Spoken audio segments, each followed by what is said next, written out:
അതില് ഞാൻ ഈ സിനിമയിൽ ഇറങ്ങിയ സമയത്ത് എനിക്ക് സിനിമ എന്താന്ന് പോലും അറിയത്തില്ലായിരുന്നു. ക്യാമറയ്ക്ക് മുന്നിൽ നിൽക്കുന്ന ഞാനൊരു ചെറിയൊരു വെബ് സീരീസിന് മുമ്പിലാ. അപ്പം എനിക്ക് ഈ സിനിമ എന്താന്ന് പോലും ഈ ക്യാമറയ്ക്ക് മുമ്പിൽ എങ്ങനെ നിൽക്കണോന്ന് പോലും എനിക്ക് അറിയത്തില്ലായിരുന്നു.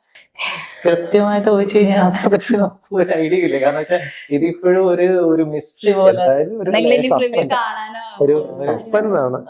സസ്പെൻസ് ഒരു കാഴ്ചക്കാരൻ ഒരിക്കലും ഇതിന്റെ കഥ പറയും. അതാണ് ഇതിന്റെ തുടക്കം മുതൽ. ഒരു തവണ കണ്ടിട്ട് അവര് ഇറങ്ങിയിട്ട് ഒന്നും കൂടെ കണ്ടാലേ ഇത് മനസ്സിലാവും. എന്റെ അനസ് എന്റെ അടുത്ത് പറഞ്ഞാൽ കുഴപ്പമില്ല, നീ എന്നെ അടിച്ചു, ധൈര്യമായിട്ട് അടിച്ചു.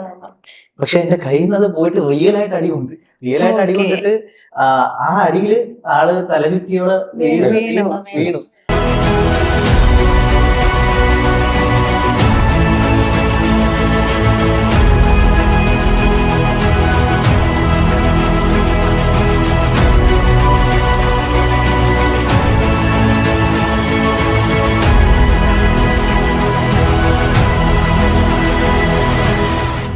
Hello everyone, welcome to Mapstic Media. ഇന്ന് നമ്മളിപ്പോൾ ഉള്ളത് കരിമ്പട മൂവിയുടെ ടീമാണ്.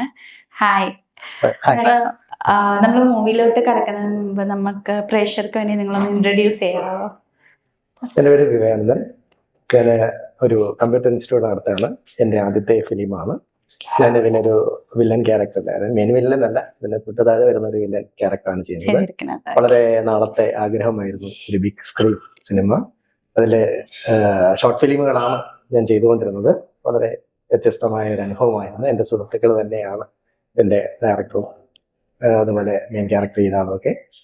എന്തായാലും എന്നെ സംബന്ധിച്ചിടത്തോളം ആദ്യത്തെ അനുഭവം നമ്മളല്ലല്ലോ, കാഴ്ചക്കാരാണല്ലോ നമ്മളെ വിലയിരുത്തേണ്ടത്. എന്നിരുന്നാലും ഇതിൽ രാമനുണ്ണി എന്ന് പറയുന്ന ഒരു കഥാപാത്രത്തെയാണ് ഞാൻ അവതരിപ്പിക്കുന്നത്. വളരെ സന്തോഷകരമായ ഒരു നിമിഷത്തിലൂടെ പോകുന്നു. ഉടൻ തന്നെ പടം റിലീസാണ്. വിജയിക്കുമെന്നും എല്ലാവരും അത് കണ്ട് ഞങ്ങളെ പ്രോത്സാഹിപ്പിക്കുമെന്ന് വിചാരിക്കുന്നു. എന്റെ പേര് ശാരിക നായർ. അതിന്റെ മൂന്നാമത്തെ പടമാണ്. ഫസ്റ്റ് മൂവി അവിരാച്ചന്റെ സ്വന്തം ഇണങ്ങത്തിയ മൂവിയിൽ ഹീറോയിനായിട്ടാണ് ചെയ്തത്. പിന്നെ കണ്ടശാല മുതല് മമ്മി സെഞ്ചുറീസിന്റെ അവാർഡ് മൂവി ചെയ്തിട്ടുണ്ട്. പിന്നെ അവിരാച്ചന്റെ ഇണങ്ങത്തിയുടെ സെറ്റിൽ നിന്നാണ് ഇതും ചെയ്തത്. അപ്പൊ അങ്ങോട്ടും ഇങ്ങോട്ടും യാത്ര ചെയ്ത് തന്നെ ഷൂട്ട് ചെയ്തിട്ടുള്ളത്. അപ്പം ഇതില് TMO എന്ന് പറയുന്നത് ശക്തമായൊരു കഥാപാത്രം, അതാണ് ഞാൻ ചെയ്തിട്ടുള്ളത്. പിന്നെ കുറേയേറെ സീരിയല്, ഏഷ്യാനെറ്റില് സൂര്യനൊക്കെ ആയിട്ട് സീരിയലുകൾ ഞാൻ കുറേ 10-30 ഷോർട്ട് ഫിലിംസ്, പിന്നെ OTT web series, stage programme, Amrita comedy masters, അങ്ങനെ പറയാനാണെങ്കിൽ കുറേ ഉണ്ട് ചെയ്യുന്നുണ്ട്. പിന്നെ സ്വന്തമായിട്ട് സ്ക്രിപ്റ്റ് ചെയ്തും ഡയറക്ഷൻ ചെയ്തിട്ടുണ്ട്. ഷോർട്ട് ഫിലിംസ് കുറേയേറെ അവാർഡുകളൊക്കെ കിട്ടിയിട്ടുണ്ട്.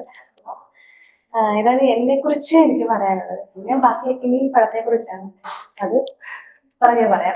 ഓക്കെ. അപ്പൊ പൊതുവെ ഡയറക്ഷനും ഇതില് സ്ക്രിപ്റ്റ് റൈറ്റിങ്ങിലൊക്കെ വിമൻ ഉണ്ട്, പക്ഷെ എക്സ്പ്ലോർ ചെയ്ത് കൂടുതൽ വരുന്ന ഒരു ട്രെൻഡാണല്ലോ. അപ്പൊ എന്ത് തോന്നുന്നു അതില് ചെയ്തപ്പോ? അതില് ഞാൻ ഈ സിനിമയിൽ ഇറങ്ങിയ സമയത്ത് എനിക്ക് സിനിമ എന്താന്ന് പോലും അറിയത്തില്ലായിരുന്നു. ക്യാമറയ്ക്ക് മുന്നിൽ നിൽക്കുന്ന ഞാനൊരു ചെറിയൊരു വെബ് സീരീസിന് മുമ്പിലാ. അപ്പം എനിക്ക് സിനിമ എന്താന്ന് പോലും ഈ ക്യാമറയ്ക്ക് മുമ്പിൽ എങ്ങനെ നിൽക്കണോന്ന് പോലും എനിക്ക് അറിയത്തില്ലായിരുന്നു. അപ്പൊ ഞാൻ ആ വെബ് സീരീസ് കഴിഞ്ഞതിന് ശേഷം ഞാൻ യൂട്യൂബിലൂടെ സ്ക്രിപ്റ്റ് എഴുതുന്നത് എങ്ങനെയാണെന്ന് പഠിച്ചു. പിന്നെ നമുക്ക് അതിലൂടെ ഈ ഒരു സെറ്റിൽ പോകുമ്പോഴാണല്ലോ ബന്ധങ്ങൾ ഉണ്ടാവുന്നത്. ആ ബന്ധങ്ങളിലൂടെ കുറെ ആൾക്കാരെ പരിചയപ്പെടാൻ പറ്റും. അങ്ങനെ സിനിമ ഇൻഡസ്ട്രിയിലുള്ള ഫസ്റ്റ് പരിചയപ്പെടുന്ന പട്ടാമ്പി ചന്ദ്രൻ എന്നാണ് ചന്ദ്രചേട്ടൻ. അപ്പൊ ചന്ദ്രചേട്ടനെ വിളിച്ച് ഞാൻ സ്ക്രിപ്റ്റ് എഴുതുന്നത് എങ്ങനെയാണ് ഒന്നും കൂടെ ചോദിച്ചു മനസ്സിലാക്കി. ചേട്ടൻ പറഞ്ഞത്.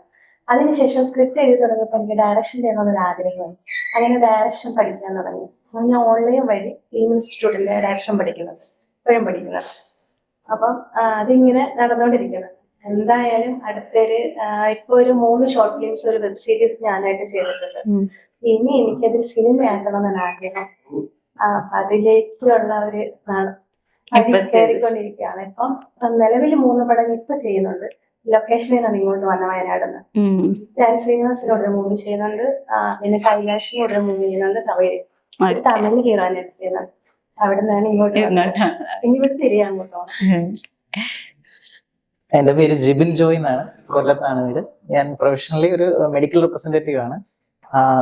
സിനിമയെ പറ്റി പറയുമ്പോൾ എന്റെ ഫസ്റ്റ് ബിഗ് സ്ക്രീനിൽ വരുന്ന ഒരു എക്സ്പീരിയൻസ് ആണ്, ഫസ്റ്റ് എക്സ്പീരിയൻസ് ആണ്. എൻ്റെ പ്രിയ സുഹൃത്ത് അനസ്, വർഷങ്ങളായിട്ടുള്ള ഒരു പരിചയമാണ് അനസുമായിട്ട്. പെട്ടെന്ന് ഒരു ദിവസം എനിക്കൊരു കോൾ വന്നു, എടാ നീ ഇവിടെ ഉണ്ട്, നമുക്ക് ഇതിനൊരു ക്യാരക്ടർ ഉണ്ട്, നീ അത് ചെയ്യണം. വലിയ ക്യാരക്ടർ അല്ല, ചെറുതാണ്, എന്നാലും അതിനൊക്കെ അർത്ഥമായിരിക്കും എന്ന് പറഞ്ഞിട്ട് എന്നെ വിളിച്ചു. പക്ഷെ ഞാൻ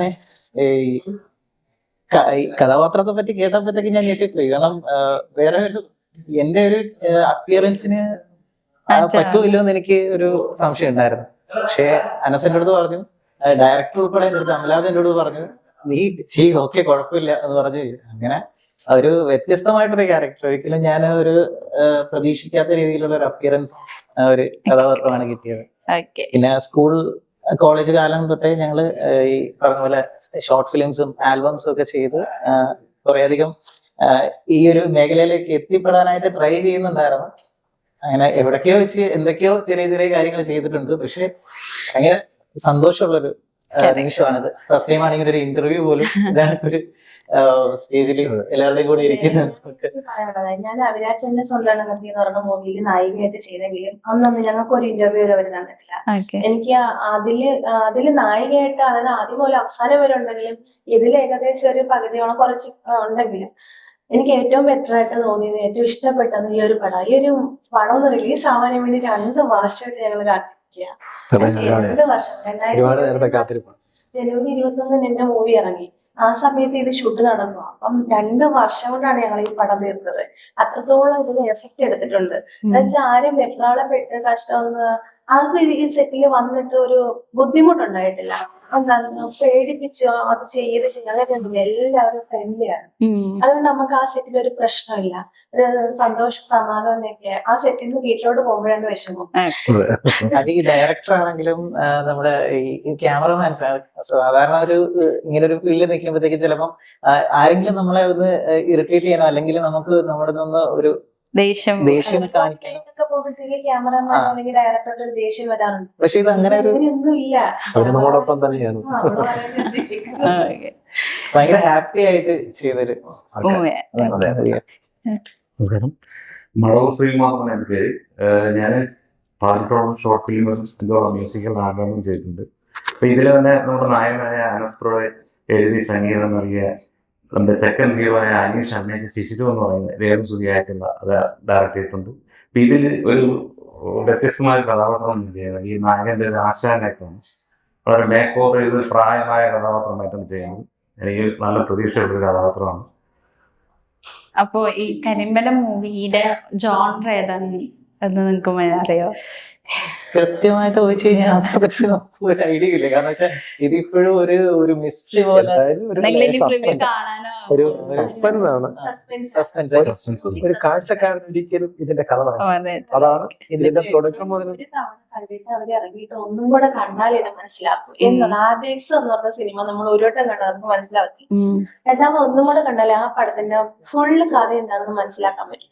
അതുപോലെയാണ് കരിമ്പളം. ഇതിന്റെ ഒരു ബാക്ക് ബോൺ എന്ന് തന്നെ പറയുന്നത് ഇത് കണ്ടിട്ട് അവര് നിരാശപ്പെട്ട് മടങ്ങേണ്ടി വരുന്നത് അത് ഉറപ്പാണ്. ഇതിന്റെ സ്ക്രിപ്റ്റ് തന്നെയാണ് ശരിക്കും പറഞ്ഞാൽ ഇതിന്റെ ഒരു ബാക്ക് ബോൺ എന്ന് പറയുന്നത്. അതൊരു ഭയങ്കര ഒരു എഫക്റ്റീവ് ആണ്. കാരണം വെച്ചാൽ നമുക്കത് ഒരു സിനിമ കാണുന്നതിനേക്കാളും നമ്മളത് മനസ്സിലാക്കുക എന്നുള്ളതാണ് അതിന്റെ ഒരു ഏറ്റവും വലിയൊരു അഡ്വാൻറ്റേജ്. പ്രേക്ഷകരിലേക്ക് അത് എത്തണം. അപ്പൊ അത് എങ്ങനെയാണ് വർക്ക്ഔട്ട് ചെയ്തേക്കുന്നത് ശരിക്കും എനിക്കും എപ്പോഴും ഒരു പ്രേക്ഷകൻ ചിലപ്പോൾ ഇതായിരിക്കും എന്ന് പറയുന്നിടത്തുനിന്ന് കഥ വീണ്ടും മാറും. പിന്നെ അവിടെ വീണ്ടും മാറും. മുതൽ അവസാനം വരെ കൂടെ ഉണ്ടായിരുന്നു, ഞാനുണ്ടായിരുന്നു. അപ്പൊ അതുകൊണ്ട് കഥ എന്താണെന്ന് നമുക്കറിയാമെങ്കിലും എന്താ പറയുന്നത്, അത് ഒരാളോട് പറഞ്ഞ് മനസ്സിലാക്കാൻ പറ്റുന്നില്ല. അത് സിനിമ കണ്ടെങ്കിൽ മാത്രമേ മനസ്സിലാവുള്ളൂ. ഇപ്പൊ നിങ്ങൾ നേരത്തെ പറഞ്ഞ ലൊക്കേഷൻ ആണെങ്കിലും ഭയങ്കര സിമ്പിൾ ലൊക്കേഷൻ ആയിരുന്നു. എങ്ങനെ എന്തെങ്കിലും എക്സ്പീരിയൻസോ അല്ലെങ്കിൽ എടുത്ത് പറയാനുള്ള മൊമെന്റ് എന്തെങ്കിലും ഉണ്ടായിട്ടുണ്ടോ? എടുത്ത് പറയാനുള്ള മൊമെന്റ് എന്ന് പറഞ്ഞു കഴിഞ്ഞാൽ നമുക്ക് ഈ സിനിമയിൽ വർക്ക് ചെയ്യുന്ന സമയത്ത്, അതായത് സിനിമ സ്റ്റാർട്ടിങ് മുതൽ ഇതിന്റെ എൻഡ് വരെ ഒരുപാട് പ്രശ്നങ്ങൾ നേരിടേണ്ടി വന്നു. ഒരുപാട് പ്രശ്നങ്ങൾ എന്ന് വെച്ച് കഴിഞ്ഞാൽ ആക്സിഡന്റുകൾ അല്ലേ, ഒരുപാട് ആക്സിഡന്റുകൾ. സ്ക്രിപ്റ്റ് എഴുതിയ ആൾക്ക് തന്നെയാണ് ആദ്യമേ ആക്സിഡന്റ് പറ്റിയത്.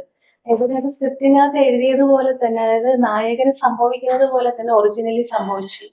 ആ കയ്യില് അതുപോലെ തന്നെ പുള്ളിക്കാരന്റെ ആക്സിഡന്റും ഈ സിനിമയിലുള്ള ക്യാരക്ടറുമായിട്ട് വളരെ സാമ്യമുണ്ട്. ഒരു സീനകത്ത് മാത്രം കണ്ടാണ് കയ്യില് പ്ലാസ്റ്റർ ഇല്ലാതെ യഥാർത്ഥത്തിൽ മെയിൻ ക്യാരക്ടർ ചെയ്തിരുന്ന ആള് അപ്പോഴേ യഥാർത്ഥത്തിൽ അദ്ദേഹത്തിന് ഒരു ചെറിയ പ്രശ്നമുണ്ട്. അപ്പൊ അത് അവസാനം വരെയും ആ ഒരൊറ്റ പക്ഷെ ആ പുള്ളി ആ സിനിമയിൽ ഒരു സ്ഥലത്തും അത് പ്രകടിപ്പിച്ചിട്ടില്ല. ഫീൽ ചെയ്തിട്ടില്ല. ആ മുഖത്ത് പോലും ആ ഒരു വേദന അങ്ങനെ കാര്യങ്ങളൊന്നും ചെയ്തിട്ടില്ല. പക്ഷെ ആ ഒരു സീനത് മാത്രമാണ് ഇതിനകത്ത് ആ കാരണം സമയത്ത് തന്നെ അങ്ങനെയാണ്. ഇവരെ അദ്ദേഹത്തെ അടിക്കുന്നുണ്ട്, അതെല്ലാം പുള്ളി കൊള്ളുന്നുണ്ട്. കൊള്ളുന്നുണ്ട്. നമ്മൾ പ്രത്യേകിച്ച് ഒരു കെയറൊന്നും ഇല്ലാതാണ് ഇത് ചെയ്യുന്നത്, അതായത് എല്ലാം റിയലാണ്. കുറച്ച് സമയത്ത് 2-3 ടേക്കില് ആക്ഷൻ കാണിച്ചാൽ മതിയെന്ന് പറഞ്ഞു. അപ്പോഴത്തേക്ക് ശരിയാവുന്നില്ല. അപ്പൊ പറഞ്ഞു നിങ്ങൾ എന്നെ ഒറിജിനൽ കാണിച്ചു അതെ അതെ അതെ. അടിച്ചു. അപ്പോഴത്തേക്ക് ഇവര് കാര്യമായിട്ടൊക്കെ കൊടുത്തു. അവര് വാങ്ങിക്കുന്നൊക്കെ ഭാഗമൊന്നും നോക്കില്ല, ഇവര് കാര്യമായിട്ടൊക്കെ കൊടുത്തു. Personally, അത് ഈ എന്റെ കയ്യിൽ നിന്നാണ് അത് കൊണ്ടുവന്നത്. ഞാനൊരു ഒരു ശരിക്കും റിയൽ ആയിട്ടുള്ളൊരു പട്ടിയിൽ വെച്ചിട്ട് അടിക്കുന്ന ഒരു സീനുണ്ട്. അത് പക്ഷേ 2-3 വട്ടം ഞാനത് ട്രൈ ചെയ്തിട്ടും എനിക്കത് കൃത്യമായിട്ട് ഒരു പേടി മനസ്സിലുണ്ടാവും ഫസ്റ്റ്. അപ്പം എന്റെ അടുത്ത് പറഞ്ഞാൽ കുഴപ്പമില്ല, നീ എന്നെ അടിച്ചു, ധൈര്യമായിട്ട് അടിച്ചു. പക്ഷെ എന്റെ കയ്യിൽ നിന്ന് അത് പോയിട്ട് റിയൽ ആയിട്ട് അടി കൊണ്ട് അടി കൊണ്ടിട്ട് ആ അടിയില് ആള് തലചുറ്റിയോടെ വീണു.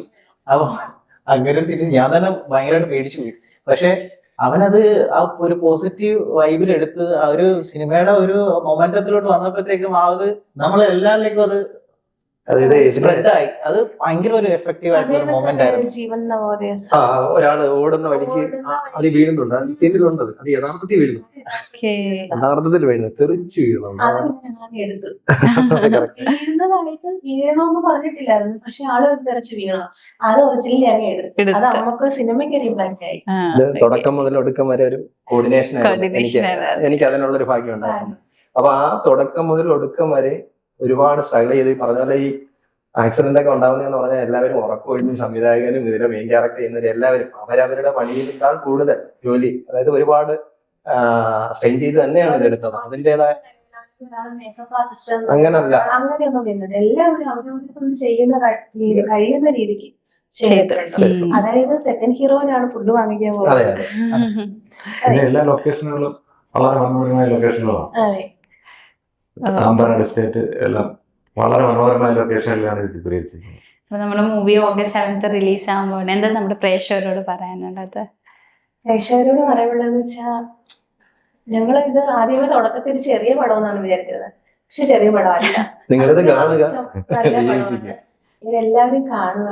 കണ്ടെങ്കിൽ മാത്രമല്ല നമുക്ക് ഒരു എന്താ പറയുന്നത്, ഇനി മുമ്പോട്ട് പോകാനുള്ള ഒരു ഇതുണ്ടാവുമല്ലോ. അപ്പൊ ഇത് കണ്ട് എല്ലാവരും വിജയിപ്പിക്കുക, അതാണ് എനിക്ക് ഏറ്റവും കൂടുതൽ ഞങ്ങൾക്ക് എല്ലാവർക്കും സംവിധായകന്റെ ആദ്യത്തെ പടം, ഒരുപാട് പുതുമുഖങ്ങൾ. പക്ഷെ അതൊന്നും നിങ്ങൾ ഈ കാണുമ്പോൾ നിങ്ങൾക്ക് അത് ഫീൽ ചെയ്യില്ല. എല്ലാവരും ഇതെല്ലാം പുതുമുഖങ്ങളാണല്ലോ ഇതില്, ഞങ്ങളൊരു ചിന്ത ആരും വെക്കില്ല. പുതുമുഖങ്ങളായിട്ട് വന്നിട്ടാണ് മോഹൻലാലായാലും മമ്മൂട്ടിയായാലും ആരായാലും ഇതിലിപ്പം നല്ല താരനിരയിൽ അവർ നിൽക്കുന്നത്. നമ്മളെ പോലുള്ളവരെ ഒന്ന് പ്രോത്സാഹിപ്പിച്ച് മുന്നിലോട്ട് എത്തിക്കണം എന്നാണ് എന്റെ ആഗ്രഹം, എന്റെ പ്രാർത്ഥന. ഈ പറഞ്ഞ പോലെ ഭാവിയിലെ മോഹൻലാലിനെയും മമ്മൂട്ടിയൊക്കെ വാർത്തെടുക്കാനായിട്ട് ഇപ്പോൾ ഉള്ള ഈ പ്രേക്ഷകർക്കേ പറ്റുള്ളൂ. ഞങ്ങൾ പുതുമുഖങ്ങളാണെന്ന് വെച്ചിട്ട് ഞങ്ങളെ ഒരു ഇതായിട്ട് കാണാതെ ഈ പടം കണ്ട് എല്ലാവരും ഞങ്ങളെ ഹെൽപ്പ് ചെയ്യണം. മീൻസ് നമ്മളെ അഭിപ്രായം, അതെ, നല്ല അഭിപ്രായങ്ങൾ പറയാ. ചീത്തയാണെന്നുണ്ടെങ്കിൽ വിമർശനങ്ങൾ വരുമ്പോഴാണ് നമുക്കത് കുറച്ചുകൂടി അടുത്തൊരു സ്റ്റെപ്പിലേക്ക് നമ്മളത് സൂക്ഷിച്ചെടുത്ത് വെക്കുള്ളൂ. അല്ലെ? അതുപോലെ ഒന്ന് എല്ലാവരും കണ്ടു വിജയിപ്പിക്കും.